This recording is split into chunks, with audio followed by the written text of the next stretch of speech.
Hello, good morning, नमस्कार and a very warm welcome to the channel online Shikshan. मैं हूं आपके साथ अंजलि बालियान और आप सभी साथियों का स्वागत करती हूं। सो माय डियर फ्रेंड्स, आज ही आपकी DSSB PRT 2024 के लिए CDP के कंप्लीट बैच की क्लास नंबर 29 है और आज हम शुरू करने जा रहे हैं 502 आपके बुक की या ब्लॉक की यूनिट नंबर 2। ठीक है, 502 ब्लॉक की यूनिट नंबर 2 स्टार्ट करेंगे, जो एग्जाम के पॉइंट ऑफ व्यू से बहुत ज्यादा इंपॉर्टेंट है और प्रीवियस ईयर पेपर में यहाँ से क्वेश्चंस की भरमार देखने को मिली है।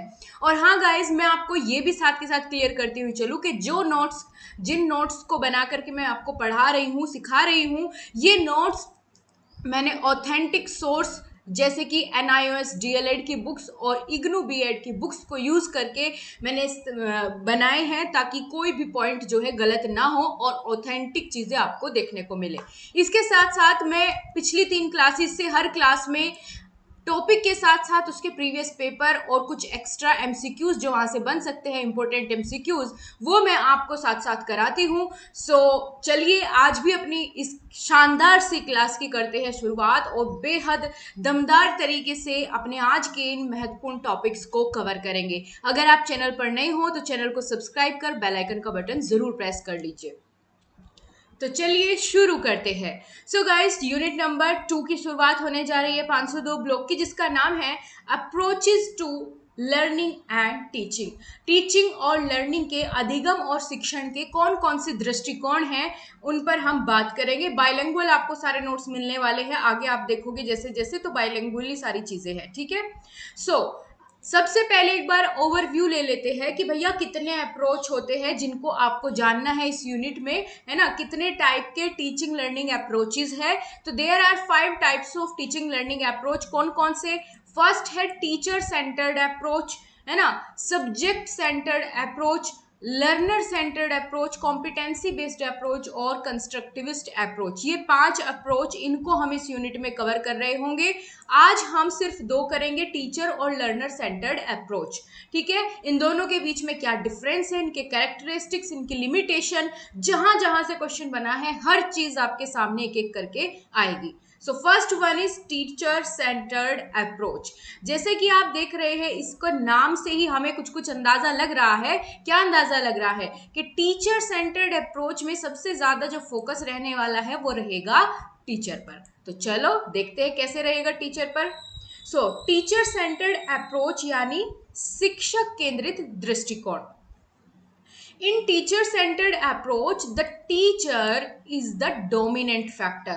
टीचर-centered approach में जितनी भी क्लासरूम एक्टिविटीज होती है, उन सब में जो प्रमुख भूमिका होती है, डोमिनेंट फैक्टर होता है, वो टीचर होता है। ठीक है, now the teacher decide sitting arrangement. Classroom में कुछ भी करना है, चाहे वो सिटिंग अरेंजमेंट से लेकर के कब क्या कैसे पढ़ाना है ना, कब क्वेश्चन पूछना है, कब इवेल्युएट करना है, हर एक डिसीजन को कौन लेगा? टीचर लेगा।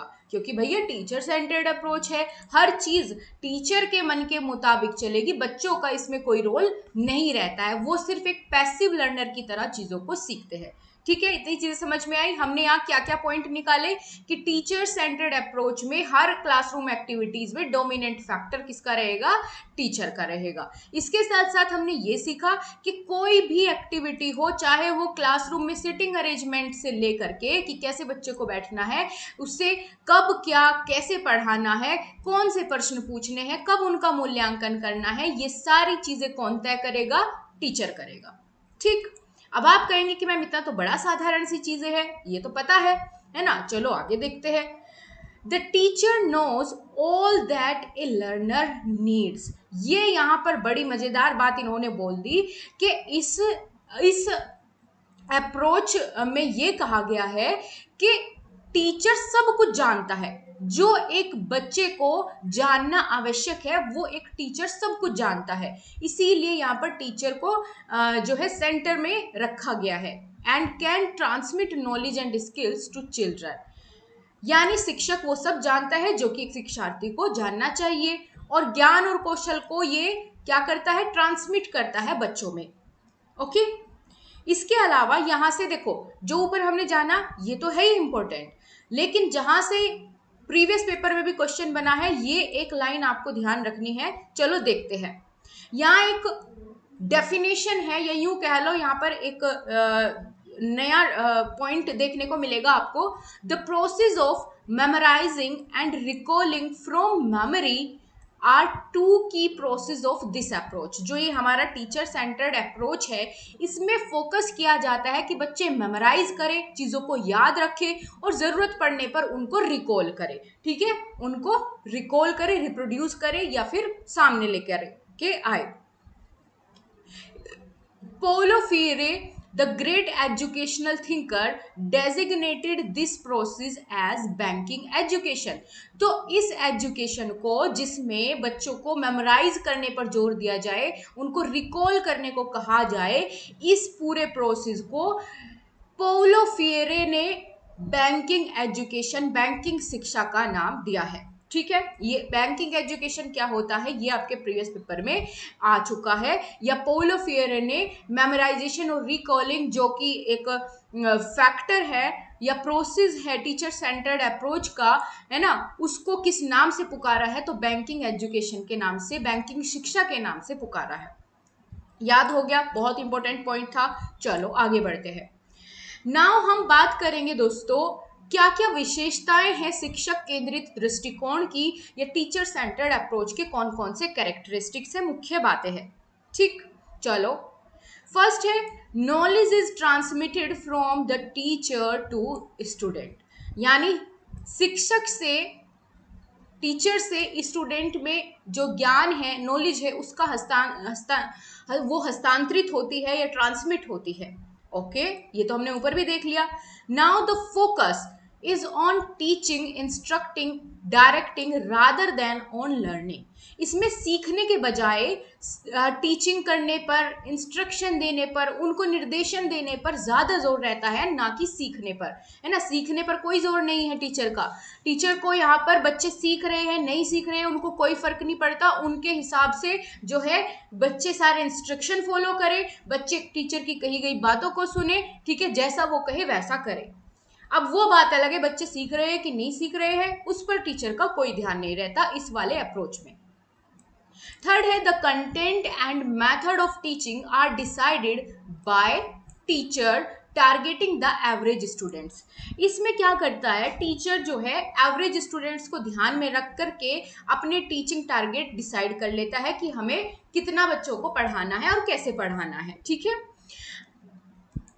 Now individual needs and interest are rarely considered। यहाँ पर जो बच्चों की इंडिविजुअल नीड्स होती है ना, उनको कभी कभार जो है शायद ही उन पर विचार किया जाता है, नहीं तो टीचर अपने मस्त मौला होके अपनी धुन में पढ़ाता है, ठीक है, अपनी मर्जी से।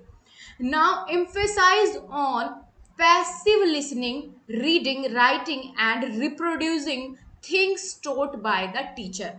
इस अप्रोच में जोर दिया जाता है बच्चों पर कि वो निष्क्रिय सुने, है ना, यानी पैसिवली सुनते जाए, जो भी टीचर बता रहा है उसको लिखते जाए, पढ़ते जाए, और जब ज़रूरत पड़े टीचर उनसे कुछ पूछे तो उसको रिप्रोड्यूस कर दे, जैसा टीचर ने पढ़ाया था एज इट इज़, बिना अपना दिमाग लगाए।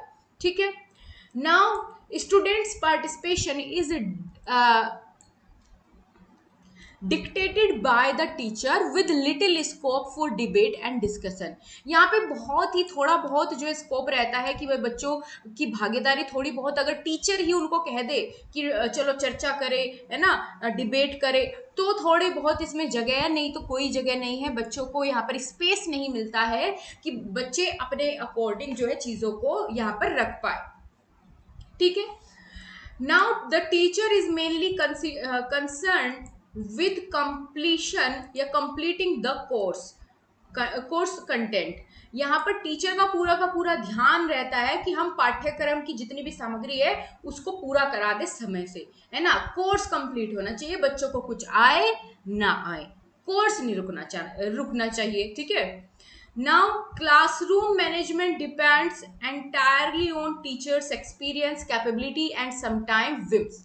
यहाँ पर जितनी भी क्लासरूम क्लासरूम मैनेजमेंट की एक्टिविटीज होती है, जैसे कि हमने ऊपर देखा, वो सब टीचर की कैपेबिलिटीज पर, उसके एक्सपीरियंस पर निर्भर करती है, वो जैसा चाहे उनको मैनेज करता है। ओके, ना कुछ और पॉइंट्स है इसमें, थोड़ा ध्यान से देखते हुए चलो, क्योंकि इन्हीं पॉइंट से उठा करके क्वेश्चंस बने हैं पिछले ईयर्स में। और हाँ, आज मैंने PYQ और कुछ इंपॉर्टेंट MCQ भी रखे हैं लास्ट में, तो बिल्कुल ध्यान से देखना, तभी आप उनको कर पाओगे। Classroom discipline principles and enforcement are entirely controlled by the teacher. वही बात है कि भैया क्लासरूम में डिसिप्लिन क्लासरूम रहते हैं, बहुत टीचर द्वारा नियंत्रित रहते हैं सही तरीके से। Absolute obedience to teacher is the hallmark of discipline. यहाँ डिसिप्लिन का मतलब होता है कि पूरी तरीके से टीचर की बात मानना, पूर्ण आज्ञाकारिता ही अनुशासन की पहचान रहती है इसमें। ठीक है, कि जो टीचर ने कह दिया वही सर आंखों पर।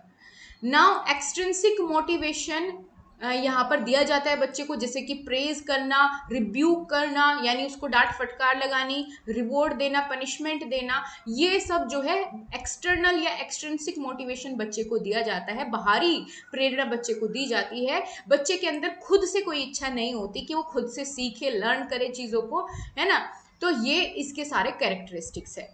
इसमें पॉजिटिव नेगेटिव सारी चीजें आ जाती है कैरेक्टरिस्टिक्स में। लेकिन अब हम देखेंगे, देखो हमने देख ली क्या क्या इसके फैक्टर्स है ना, जिससे हम पता लगाएंगे कौन सा अप्रोच यूज करा जा रहा है क्लासरूम में, ऊपर वाली चीजों को ध्यान में रखते हुए। अब जो हम बात करने जा रहे हैं ये थोड़ा हटके है।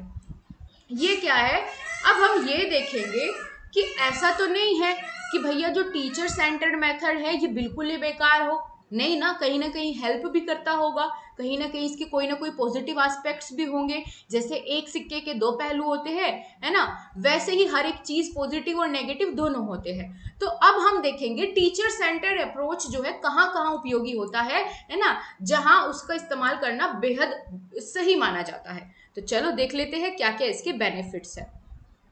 So there are several benefits of teacher centered approach। देखते हैं कौन कौन से। पहला तो यही है कि knowledge transfer from experienced teacher to student have proven successful for many. यानी यहाँ पर जो एक्सपीरियंस टीचर होता है सिर्फ वही जो है वो अपने ज्ञान को ट्रांसफर करता है, तो जाहिर सी बात है वो नॉलेज जो है बच्चों के लिए सही होती है। पहला तो बेनिफिट यही हो गया, है ना। दूसरा जो है, यहाँ से क्वेश्चन बना है जो मैं अब बता रही हूँ ना आपको, यहाँ से क्वेश्चन ऑलरेडी बना हुआ है आपके PYQ में। देखो, direct explanation bye teachers help students understand complex and abstract concept. कि अगर बच्चे खुद से कुछ पढ़ना चाहे तो उसके कंपैरिजन में अगर टीचर उनको डायरेक्ट एक्सप्लेनेशन दे देता है उन कॉम्प्लेक्स और एब्स्ट्रैक्ट कॉन्सेप्ट्स का जो बच्चे नहीं समझ पा रहे हैं, तो टीचर के डायरेक्ट एक्सप्लेनेशन देने से बच्चों को समझने में मदद मिलती है, बिल्कुल मिलती है भैया, है ना। तो यहाँ ये इसका एक बेनिफिट हो गया। Then teacher demonstrating dangerous experiments और एक्टिविटीज एंश्योर स्टूडेंट सेफ्टी। कि कई बार जैसे साइंस में हो गया, कुछ केमिकल रिएक्शंस वगैरह करके दिखानी है ना, उसका एक्सपेरिमेंट करनी है जो बच्चों के लिए खतरनाक हो सकता है, तो उन खतरनाक प्रयोग और गतिविधियों को टीचर अगर प्रदर्शित करके दिखा दे, है ना, तो वो ज्यादा ठीक रहता है। तो यहाँ ये इसका बेनिफिट हो गया। नाउ फोर्थ इसका बेनिफिट ये है, चारों के चारों आपको याद रहने चाहिए, ये बिल्कुल कंफ्यूजन ना हो इनमें। In large classroom mass teaching is often the only practical method. कि जो बड़े क्लासरूम होते हैं जिनमें बहुत सारे बच्चे हो, तो उसमें जो टीचर सेंटर्ड अप्रोच है ये ज़्यादा बेनिफिशियल रहता है, क्योंकि वहाँ बच्चों की इंडिविजुअल नीड्स को वैसे भी नहीं फुलफिल कर पाता और क्लासरूम बहुत ही मिसमैनेज हो जाता है। ठीक है, तो इसलिए यहाँ पर भी हम टीचर सेंटर्ड अप्रोच को यूज़ करना बेहतर समझते हैं। तो ये कुछ 4 बेनिफिट्स हो गए इसके। अब लिमिटेशन पे आ जाते हैं, क्या क्या इसके नेगेटिव पॉइंट है ना, क्या क्या इसकी लिमिटेशंस है। इंग्लिश में भी वो सॉरी हिंदी में भी नीचे दी गई है, इसकी सीमाएं कौन कौन सी है। सबसे पहला तो यही है कि अगर टीचर सेंटर्ड अप्रोच क्लासरूम में फॉलो हो रहा है तो इसका मतलब ये है कि बच्चों पर अनावश्यक दबाव है, उन पर फैक्ट्स और आइडियाज थोपे जा रहे हैं टीचर के द्वारा, जिससे स्टूडेंट जो है वो डिसइंटरेस्ट हो जाता है, उसका इंटरेस्ट ही नहीं रहता पढ़ाई में, है ना, सीखने में। दूसरा है limited teacher knowledge can not meet individual student needs, कि टीचर के पास ऐसा तो नहीं है कि भाई ज्ञान का भंडार है, लिमिटेड नॉलेज होती है जो कि हर एक इंडिविजुअल स्टूडेंट्स की नीड को फुलफिल नहीं कर पाती है। थर्ड है, there is no scope for debate and discussion among the students, यहाँ कोई स्कोप नहीं है कि बच्चों को कोई जगह नहीं मिलती कि बच्चे उस पर चर्चा करे, है ना, डिबेट करे किसी टॉपिक पर, उसका कोई रोल है ही नहीं। Now individual attention is lacking in large और मल्टीग्रेड क्लासेस, क्योंकि ज़्यादातर बड़ी बड़ी क्लासेस में ये मेथड फॉलो किया जाता है, तो इंडिविजुअल अटेंशन को तो भूल ही जाओ। Hinders student creativity by not fostering thinking skills, यहाँ पर जो बच्चों की थिंकिंग स्किल्स को बढ़ावा दिया ही नहीं जाता, तो उससे क्या होता है, जो रचनात्मकता है, बच्चे की क्रिएटिविटी है, वो बाधित होती है ना, वो बाधित होती है, क्योंकि यहाँ थिंकिंग स्किल्स, सोचने विचारने पर फोकस नहीं किया जाता, केवल उसको रिकॉल करना है, रिप्रोड्यूस करना है, एज इट इज याद करना है, जैसे टीचर ने बताया है। Mostly submissive assessment, submissive evaluation lacking continuous assessment, ज़्यादातर इस अप्रोच में सबमिटिव असेसमेंट ही होता है कि भैया टीचर सारा कोर्स कंप्लीट करा देगा, देन इवैल्यूएशन कर लेगा, है ना। तो यहाँ पर ये भी इसकी लिमिटेशन है कि इसमें कॉन्टिन्यूअस असेसमेंट वाली चीज़ नहीं होती। Focus on course completion over student understanding, यहाँ बच्चे की समझ से ज़्यादा कोर्स कंप्लीट करने पर ध्यान ज़्यादा दिया जाता है, तो ये भी इसकी एक लिमिटेशन है। तो ये हमने कवर कर लिया है आपका टीचर सेंटर्ड अप्रोच। अब हम बढ़ेंगे नाउ अपने सेकंड पॉइंट पर या सेकंड अप्रोच पर, जिसका नाम है दोस्तों लर्नर सेंटर्ड अप्रोच। ठीक है, लर्नर सेंटर्ड अप्रोच। चलो देखते हैं अब लर्नर सेंटर्ड अप्रोच की क्या क्या खास बातें हैं जो आपको याद रखनी है। देखो, हमने अभी बात कर ली टीचर सेंटर्ड अप्रोच की, जो कि एक ट्रेडिशनल मेथड होता था, पहले ऐसे ही पढ़ाया जाता था ट्रेडिशनल मेथड से, जिसमें टीचर सेंटर्ड अप्रोच को ही फॉलो किया जाता था।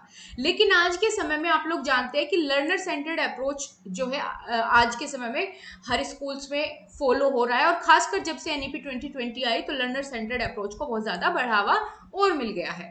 अब यहाँ पर एक देयर इज ए सेइंग, एक कथन है, कहावत है कि the teacher teach John Latin, कि एक टीचर है, अध्यापक है, जो जॉन को क्या पढ़ा रहा है, लैटिन पढ़ा रहा है। लैटिन मतलब भाषा है, लैटिन, ठीक है।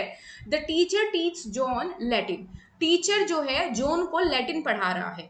सो इस कहावत में neither the teacher NOR Latin is important, ना तो इसमें टीचर इंपॉर्टेंट है जो पढ़ा रहा है, और ना ही लैटिन इंपॉर्टेंट है जो चीजें पढ़ाई जा रही है, but John the learner is important. इसमें कहा गया है कि जो ये कथन हमने कहा, ये कहावत हमने कही कि टीचर जॉन को लैटिन पढ़ा रहा है, इसमें ना तो वो लैटिन इंपॉर्टेंट है, भाषा हिंदी कह लो, इंग्लिश कह लो, यहाँ लैटिन नहीं कहना है, तो ये कहावत है, इसलिए एज इट इज लिखनी पड़ी। ठीक है, तो इसमें ना तो टीचर इंपॉर्टेंट है, ना लैटिन इंपॉर्टेंट है, इसमें इंपॉर्टेंट है जॉन, जो कि एक लर्नर है। ठीक है, सो ये कहता है हमारा लर्नर सेंटर्ड अप्रोच कि कौन इंपॉर्टेंट है, जिसको सिखाया जा रहा है, सीखने वाला महत्वपूर्ण है ना, और कुछ इंपॉर्टेंट नहीं है, सीखने वाला इंपॉर्टेंट है। So the learner centred approach focus on the learner and there needs making it a significant approach, इसमें जो पूरा का पूरा ध्यान रहता है वो रहता है लर्नर पर, कि उसकी इंडिविजुअल नीड्स को फुलफिल करने पर। ठीक है जी, समझ में आया? अंतर तो समझ में आ रहा होगा ना, थोड़ा थोड़ा क्लियर होता जा रहा होगा दोनों में डिफरेंस क्या है। अब हम इसके कैरेक्टरिस्टिक्स देख लेते हैं लर्नर सेंटर्ड अप्रोच के। चलो, ये तो बहुत बेहतरीन है। The needs of individual student from the basis of all learning methods and strategies, इसमें जो है बच्चे की व्यक्तिगत आवश्यकताओं को ध्यान में रख करके ही जो मेथड्स है, स्ट्रेटेजीज है, वो टीचर तैयार करता है। ठीक है, और वो भी बच्चों को इन्वॉल्व करके। ठीक है, बच्चों को इन्वॉल्व करने पर, उनको जो है बढ़ावा देने पर ज़्यादा फोकस इसमें किया जाता है। नाउ इसका नेक्स्ट कैरेक्टरिस्टिक ये है कि टीचर जब भी कुछ पढ़ाएगा, पढ़ाने से पहले मोटिवेट करेगा लर्नर को। ठीक है, उसको प्रेरित करेगा पढ़ने के लिए, सीखने के लिए उसको रेडी करेगा, तभी तो बच्चा सीख पाएगा ना। और इस लर्नर सेंटर्ड अप्रोच में टीचर इंस्ट्रक्टर का काम नहीं करता है, बल्कि एक फैसिलिटेटर का काम करता है। और टीचर सेंटर्ड अप्रोच में बिल्कुल उल्टा था, वहां इंस्ट्रक्टर का काम करता था टीचर, लेकिन यहाँ करता है फैसिलिटेटर का। केवल फैसिलिटीज प्रोवाइड करने में, सुविधा प्रोवाइड करने तक का यहाँ पर रोल रहता है टीचर का। बाकी लर्निंग तो बच्चा खुद ही कर लेता है ना। जब हम उसको एनवायरनमेंट देंगे, अच्छे मेथड से सिखाएंगे, तो बच्चा सीखेगा कैसे नहीं। Students work individually and in groups. यहाँ बच्चे अपनी पसंद के साथ, अगर वो अकेले काम करना चाहते हैं या ग्रुप्स में काम करना चाहते हैं, बिल्कुल सीखते हैं। Student learn through interaction with their peer. अपने पीयर ग्रुप के साथ, अपने सहपाठी समूह के साथ में इंटरेक्शन करके बच्चे यहाँ सीखते हैं। नाउ नेक्स्ट है opportunities for questioning, exploration and experimentation are provided. यहाँ बच्चे को खूब सारी अपॉर्चुनिटीज मिलती है, खूब सारे अवसर मिलते हैं। वो एक्सप्लोर करना चाहे, क्वेश्चन पूछना चाहे, एक्सपेरिमेंट करने के खूब सारे अवसर इसमें बच्चे को दिए जाएंगे। सीटिंग अरेंजमेंट बच्चों के अकॉर्डिंग होगा, या यूं कह लो बच्चों के अकॉर्डिंग नहीं, मतलब बच्चों को इन्वॉल्व किया जाएगा जब कोई भी क्लासरूम डिसीजन लिए जाएंगे, है ना। Assessment is integrated with the teaching learning process. इसमें जो असेसमेंट होता है वो टीचिंग लर्निंग प्रोसेस का ही हिस्सा बना दिया जाता है, जो लगातार गतिविधियों के दौरान ही बच्चों का मूल्यांकन साथ के साथ चलता रहता है ना। और कहीं कोई भी परेशानी लगती है टीचर को कि भाई बच्चे को यहाँ चीजें समझ नहीं आ रही है, तो वो जो है उनको साथ साथ क्लियर करता हुआ चलता है ना, डायग्नोज करता हुआ चलता है। A variety of teaching learning material are used and manipulated by both teachers and student। बहुत सारे टीचिंग लर्निंग मटेरियल्स के थ्रू इसमें क्लासरूम में पढ़ाया जाता है, उनको मैनिपुलेट भी किया जाता है according to the needs of the students. The learning environment is democratic, है ना। लोकतांत्रिक क्लासरूम वातावरण रहता है जिसमें बच्चे खुल करके अपनी बात को सामने रख सकते हैं, कोई बाउंडेशन नहीं होती। और इसमें स्टूडेंट्स एक्टिवली सीखते हैं और फ्रीक्वेंटली क्वेश्चंस पूछते रहते हैं टीचर से, या आपस में अपने कॉन्सेप्ट्स को क्लियर करने के लिए। तो ये था लर्नर सेंटर्ड अप्रोच। अब हम देखेंगे दोस्तों, हालांकि इसकी सारी की सारी फायदे ही है, लेकिन कुछ इंपॉर्टेंट हम यहाँ पर देखेंगे कि कौन कौन सी यूजफुलनेस है लर्नर सेंटर्ड अप्रोच की, लिमिटेशन भी है आगे देखते हैं। उपयोगिता, शिक्षार्थी केंद्रित दृष्टिकोण की। पहला तो यही है कि इसमें सेंटर में कौन रहेगा, इसमें सेंटर में रहेंगे स्टूडेंट, है ना, यानी लर्नर सेंटर में रहेगा, उसके अकॉर्डिंग ही सारी टीचिंग लर्निंग प्रोसेस जो है चलेगा। The process of planning and transaction is organized minutely and systematically by the teacher for the student to learn in a meaningful way। हर एक एक्टिविटी या जो भी टीचर करेगा उसका मेन लक्ष्य यही होगा कि बच्चे को हमें बढ़िया तरीके से सिखाना है, एक सिस्टमेटिक तरीके से सिखाना है और मीनिंगफुल लर्निंग करानी है बच्चे को। It nurtures creativity of the student. ये बच्चे की रचनात्मकता को बढ़ावा देता है, पोषित करता है। स्टूडेंट्स को खूब सारा स्कोप मिलता है उनके अचीवमेंट लेवल को इन्हांस करने का, है ना, due to prevailing climate of competition among students. क्योंकि बच्चों में यहाँ पर सीखने की होड़ रहती है, प्रतिस्पर्धा रहती है। स्टूडेंट्स की परफॉर्मेंस को रिकॉग्नाइजेशन दी जाती है, मान्यता मिलती है कि भाई तुमने बहुत अच्छा किया, है ना। उनके प्रदर्शन को यहाँ पर रिकॉग्निशन भी मिलती है स्टूडेंट्स के। ये हमने बात करी टीचर सेंटर्ड और लर्नर सेंटर्ड अप्रोच की। अब एक बार फटाफट से रिकैप करते हैं और इसका रिवीजन मारते हैं। इस डिफरेंशिएशन की हेल्प से इन दोनों के बीच में कंपैरिजन भी हो जाएगा और आपको रिवाइज भी हो जाएगा हमने क्या क्या सीखा। ठीक है, इधर दिया गया है आपको टीचर सेंटर्ड अप्रोच, इधर है लर्नर सेंटर्ड अप्रोच। सबसे पहले बात करते हैं कोर्स ऑब्जेक्टिव की। टीचर सेंटर्ड अप्रोच में teacher covers topic as per syllabus. यहाँ पर जो है सिलेबस के अकॉर्डिंग टीचर चलता है, लेकिन लर्नर सेंटर्ड अप्रोच में यहाँ पर स्टूडेंट्स की लर्निंग के अकॉर्डिंग चलता है, लर्निंग ऑब्जेक्टिव के अकॉर्डिंग चलता है कि बच्चे ने इतना सीख लिया है, अब ये मुझे सिखाना है। ठीक है, अब आगे बढ़ना है। Now how students learn. Teacher centred approach में बच्चे कैसे सीखते हैं, पैसिवली सीखते हैं, है ना। कोई रोल नहीं रहता इसमें बच्चों का, सिर्फ सुनते हैं, पढ़ते हैं, पैसिवली सीखते हैं उसको। लेकिन वहीं अगर हम बात करें लर्नर सेंटर्ड अप्रोच में, तो बच्चे यहाँ पर जो है students learn by integrating new learning into what they already learned before. जो कुछ नया सीखते जाते हैं वो पिछले अपने एक्सपीरियंसेस में ऐड करते जाते हैं, और बच्चे यहाँ एक्टिवली सीखते हैं, है ना। यहाँ पर बच्चे कैसे सीखते हैं, एक्टिवली सीखते हैं।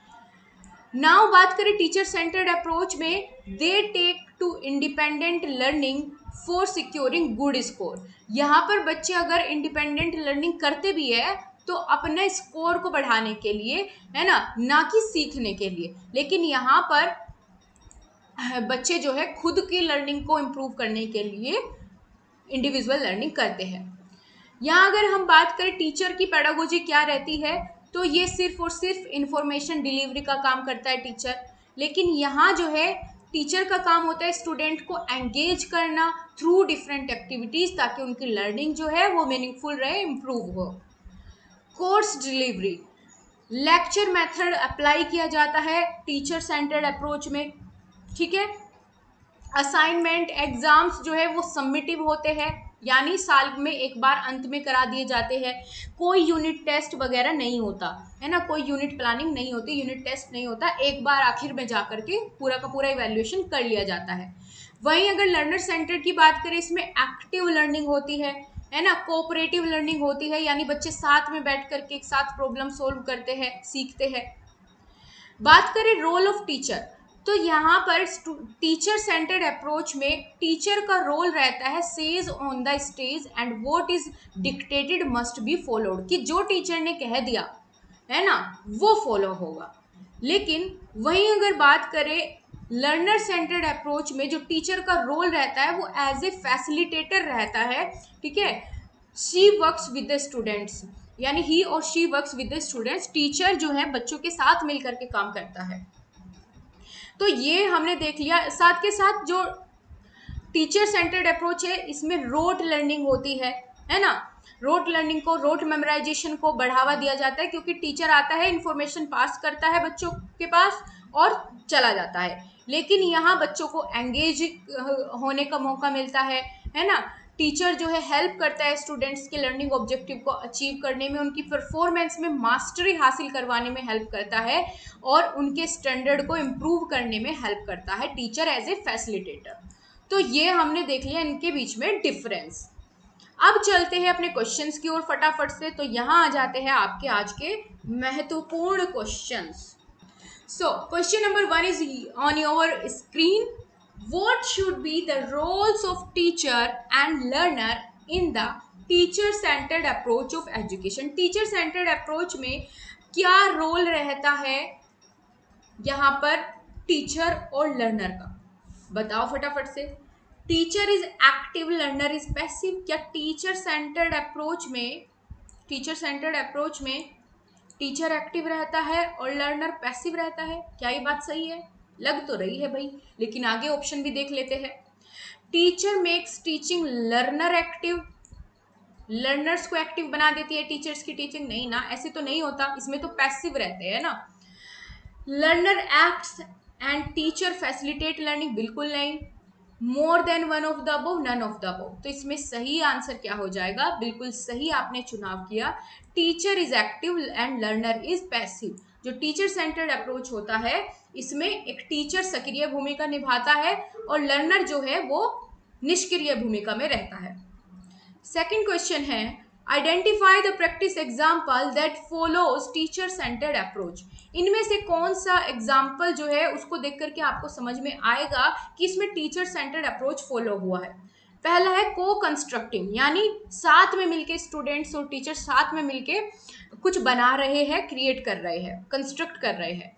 दूसरा है क्वेश्चनिंग विद कंस्ट्रक्टिव फीडबैक, भैया सवाल पूछ रहे बच्चे, कंस्ट्रक्टिव फीडबैक उनको मिल रहा है। क्या ऐसा होता था टीचर सेंटर्ड अप्रोच? बिल्कुल नहीं होता, ऐसा तो नहीं होता। बच्चे क्वेश्चन ही नहीं पूछते, यहाँ तो पैसिव रहते हैं, ना ही टीचर और स्टूडेंट साथ मिलके काम करते। थर्ड है प्रोवाइडिंग हिंट्स फॉर असिस्टेंस, बिल्कुल नहीं, यहाँ तो बिल्कुल पूरी की पूरी बच्चों को डायरेक्शन दे दी जाती है ना, उनको क्या बोलते हैं उसको, डायरेक्ट किया जाता है उनको, ना कि हिंट दिए जाते, है ना। ऑप्शन नंबर 4 है मॉडलिंग। मॉडलिंग का मतलब होता है कि जैसा मैं कर रहा हूँ सेम टू सेम आपको ऐसे कॉपी करना है, तो बिल्कुल यही हो जाएगा इसका, यही एग्जाम्पल है टीचर सेंटर्ड अप्रोच का। नेक्स्ट क्वेश्चन है आपका, according to Paulo Freire what is the process of memorising and recalling information in the teacher centred approach called. बताओ फटाफट से, किसकी परिभाषा है ये? हमने जाना था थोड़ी देर पहले ही कि ये है बैंकिंग एजुकेशन, ठीक है, जिसमें मेमोराइजिंग और रिकॉलिंग पर जो है फोकस रहता है। नेक्स्ट क्वेश्चन आपके सामने है, what is the main focus of teacher centred approach? Students के पार्टिसिपेशन पर फोकस रहता है, या टीचिंग, इंस्ट्रक्टिंग और डायरेक्टिंग करने पर फोकस रहता है, या इंडिविजुअल की नीड्स को फुलफिल करने पर फोकस रहता है, या रियल लाइफ एप्लीकेशंस कराए जाते हैं बच्चों पर? बताओ जी। ऑप्शन नंबर बी को छोड़ करके बाकी सब जो है लर्नर सेंटर्ड अप्रोच के फोकस है। बी वाला है टीचर सेंटर्ड अप्रोच, इसमें पढ़ाने पर, इंस्ट्रक्शन देने पर, डायरेक्शन देने पर ही फोकस रहता है टीचर का, तो ऑप्शन नंबर बी करेक्ट है। Now learner centred teaching means that, learner centred teaching का क्या मतलब है, उससे आप क्या समझते हैं? Learner are considered passive. क्या लर्नर सेंटर्ड टीचिंग में लर्नर पैसिव होता है? बिल्कुल नहीं, यही काट दो इसे, आगे बढ़ना ही नहीं है। Next, learners are slow in learning. बिल्कुल नहीं भैया, स्लो क्यों, एक्टिव होगा यहाँ तो लर्नर। थर्ड है, learner are given an opportunity to construct knowledge. हाँ भाई, उनको नॉलेज, ज्ञान का निर्माण करने की उनको अपॉर्चुनिटी दी जाती है, इतना तो सही है। And teacher as a guide in the learning process. बिल्कुल सही, teacher as a guide work करता है, एज ए फैसिलिटेटर काम करता है और बच्चे को उनकी नॉलेज कंस्ट्रक्ट करने के अवसर देता है। तो थर्ड ऑप्शन बिल्कुल ठीक है ना, बाकी सारे गलत है। नेक्स्ट क्वेश्चन आपके सामने आ जाएगा, in student centred approach a teacher maximise use of extrinsic reward. क्या उसमें ज़्यादा से ज़्यादा बाहरी जो मोटिवेशन है ना, वो दिया जाता है स्टूडेंट सेंटर्ड अप्रोच में, या एनकरेज किया जाता है स्टूडेंट्स को रिस्पॉन्सिबिलिटी लेने के लिए, या use appropriate teaching learning material for effective teaching, या teacher tries to relate present with past? बताओ इनमें से कौन सा सबसे बेस्ट ऑप्शन है? देखो, बात हुई है स्टूडेंट सेंटर्ड अप्रोच की, तो इसका मतलब इसमें जहां बच्चे पर ज्यादा फोकस होगा वही वाला ऑप्शन सही होगा। तो जैसा कि आप ऑप्शन नंबर बी में देखेंगे, एनकरेज करना स्टूडेंट्स को, यही आपका सबसे बेस्ट ऑप्शन यहाँ पर बी रहेगा, encourage students to take increased responsibility, ठीक है। नेक्स्ट क्वेश्चन है, what is the dominant factor of a teacher centred approach? Teacher centred approach में डोमिनेंट फैक्टर कौन होता है? स्टूडेंट्स होते हैं, टीचर होते हैं, टेक्नोलॉजी होती है, लर्निंग मटेरियल होता है? आप बताएंगे इस क्वेश्चन का आंसर कमेंट बॉक्स में, जो सबसे पहले आंसर करेगा उसके कमेंट को पिन किया जाएगा, तो बहुत अच्छे से आंसर करना है आपको। नेक्स्ट क्वेश्चन है, which of the following is rarely considered in A teacher centred approach? भैया, टीचर सेंटर्ड अप्रोच में कभी कभार ही इस पर ध्यान दिया जाता है, ना कि बराबर ध्यान दिया जाता है। किस पर? कंटेंट डिलीवरी पर नहीं, कंटेंट डिलीवरी पर तो पूरा ध्यान रहता है टीचर का, क्लासरूम डिसिप्लिन पर भी पूरा फोकस रहता है, इंडिविजुअल नीड्स एंड इंटरेस्ट और कोर्स कंप्लीशन। भैया देखो, ये बाकी तीन पर तो पूरा ध्यान रहता है टीचर का जब टीचर सेंटर्ड अप्रोच फॉलो किया जाता है, लेकिन इंडिविजुअल नीड्स और इंटरेस्ट पर कभी कभार, रेयरली ही उनको कंसिडर किया जाता है, तो option number C is the correct answer. Next question है, which of the following is a benefit of teacher centred approach? Teacher centre approach के हमने बेनिफिट्स भी देखे भैया, कहाँ कहाँ उनको की यूजफुलनेस है, तो बताओ। Encourage student creativity? बिल्कुल भी नहीं। Ensure safety during dangerous experiment? हाँ, हो सकता है।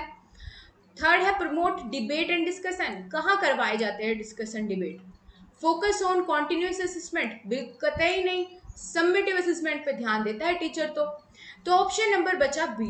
यहाँ पर अगर कोई डेंजरस एक्सपेरिमेंट है उसको टीचर सेफली जो है बच्चों को टीचर सेंटर्ड अप्रोच की हेल्प से प्रेजेंट कर देता है, तो वो यहाँ ये इसका एक बेनिफिट हो जाता है इस अप्रोच का।